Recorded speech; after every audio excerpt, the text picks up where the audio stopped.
Want to get you live now to the Senate session. Minority Leader Chuck Schumer speaking right now, asking for transparency to release the Jeffrey Epstein files. Let's listen in here on Live Impact News on WCNC+. Make it all disappear.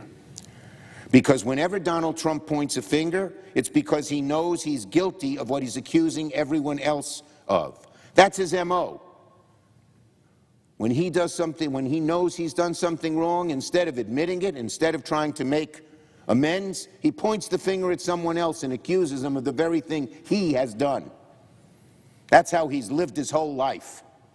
That's how he's conducted this presidency. As I said, it's his M.O. Let us not forget, Donald Trump campaigned just several months back on releasing the Epstein files.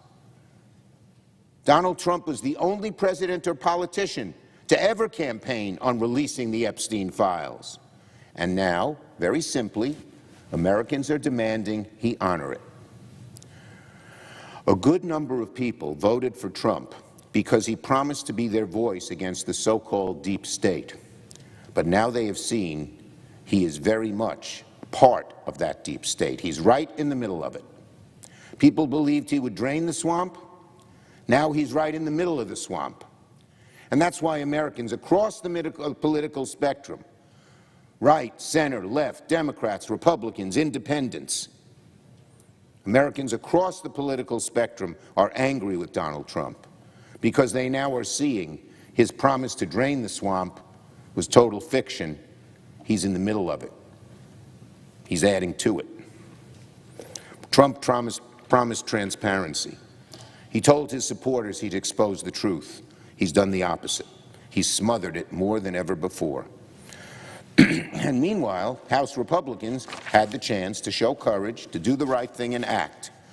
But instead, Speaker Johnson ran for the exits, sending everyone home early and triggering what we now call the Epstein recess. But I'd say to Speaker Johnson, I'd say to Donald Trump and his minions, I'd say to all of my Republican colleagues in the Senate, this issue isn't going away. It's only getting bigger and more dangerous the longer Republicans ignore it. Instead of focusing on appropriations or national priorities like transparency for Americans or funding the government, Speaker Johnson and House Republicans will be left cleaning up this mess, a mess of their own making. Republicans cannot escape the issue, not next week, not next month, not until the American people get answers and the transparency they were promised. Now on the Bovi cloture vote. Later today, Senate Republicans will hold the first procedural vote on one of Donald Trump's nastiest judicial nominees to date, Emil Bovi. Mr. Bovi is beyond unqualified and unworthy of the federal bench. He's an existential threat to the rule of law and our democracy as we know it. Mr. Bovi is far from the mainstream as any judicial nominee we've considered in this chamber. He's a Trumpian henchman, the extreme of the extreme of the extreme. He's openly hostile to the rule of law. He's fundamentally opposed to democratic norms. He lacks the temperament to serve as a jurist.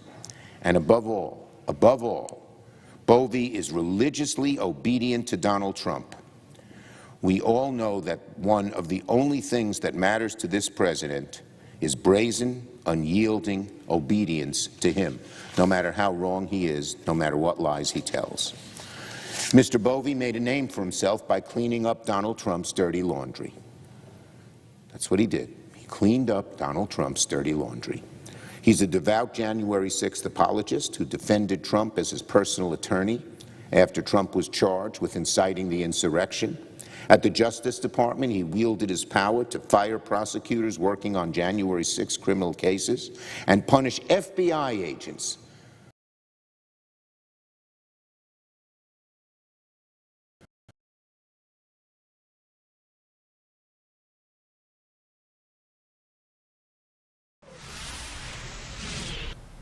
All right, it looks like that live feed there from the Senate floor is frozen, but happening right now at 10:31 here on Live Impact News on WCNC Plus.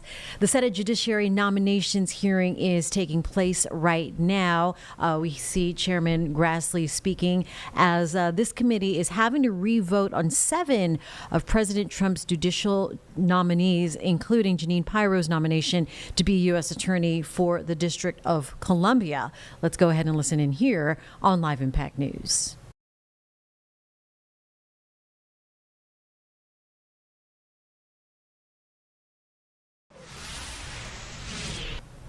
What do you know? That is frozen as well. All right, when so many let's of them get you back out to looks like Minority Leader Chuck Schumer is back at it here on WCNC. Thread of truth to these allegations. That alone is enough to disqualify Mr. Bovee from ever holding federal office and federal judgeship above all. But my Republican colleagues don't seem to want to get to the facts.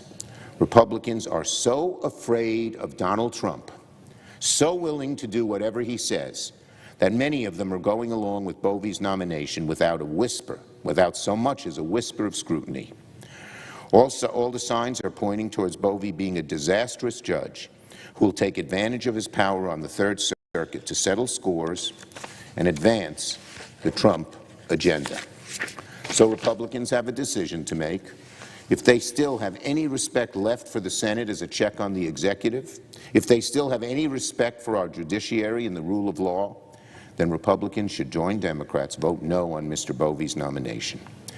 And finally, on a more solemn note, today marks 27 years since Detective John Gibson and Officer Jacob Chestnut of the Capitol Police were killed in the line of duty defending the Capitol building from a lone gunman. In the face of grave danger, not only to themselves, but to all of us who were in the Capitol that day, I was a congressman then, Detective Gibson and Officer Chestnut responded with extraordinary courage and heroism.